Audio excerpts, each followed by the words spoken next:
ദൈവം നമുക്ക് അനുകൂലം എങ്കിൽ പ്രതികൂലം ആര്? അതിശക്തമേറിയ ഒരു ചോദ്യമാണ്.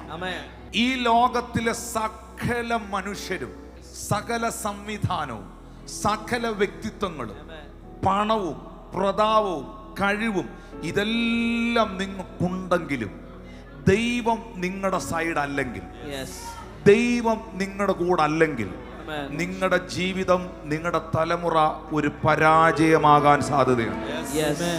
എന്നാൽ ഈ ലോകത്തിലെ ഒരു മനുഷ്യനും ഒറ്റ കുഞ്ഞുങ്ങളും നിന്റെ കൂടെ ഇല്ലെങ്കിലും ദൈവം നിന്റെ സൈഡാണെങ്കിൽ,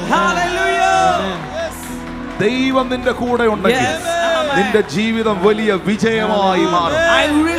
യേശുവിന്റെ നാമത്തിൽ നമുക്ക് വേണ്ടത് ദൈവത്തിന്റെ അനുകൂലതയാണ്, ദൈവത്തിന്റെ ഫേവറാണ്, ദൈവത്തിന്റെ പ്രസാദമാണ്. ദാവീദ് പറയുന്നു, യഹോവ എന്റെ പക്ഷത്തുണ്ട്, ഞാൻ പേടിക്കയില്ല. മനുഷ്യർക്ക് എന്നോട് എന്ത് ചെയ്യാൻ കഴിയും?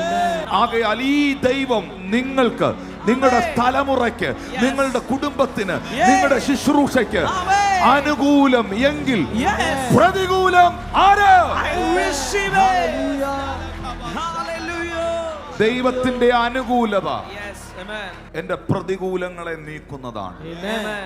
ഈ ഉലകം മുഴുവനും നിങ്ങളുടെ കൂടെ ഉണ്ടെങ്കിലും, ഈ ലോകം മുഴുവനും നിങ്ങൾക്ക് കൈയടിച്ചാലും, ദൈവം നിങ്ങളുടെ വിഷയത്തിൽ സൈലന്റ് ആണെങ്കിൽ ഒത്തിരി നാള് മുന്നോട്ട് പോകാൻ പറ്റില്ല. ഈ ലോകത്തിൽ ആരും നിങ്ങൾക്ക് കൈകൊട്ടാനില്ലെങ്കിലും, ഈ ലോകത്തിൽ ഒരു മനുഷ്യനും നിന്റെ ഒപ്പമില്ലെങ്കിലും, ആരെയും നീ കാണുന്നില്ലെങ്കിലും, ദൈവം നിന്റെ സൈഡാണെങ്കിൽ നിന്റെ ജീവിതം ഒരു വലിയ വിജയമായി.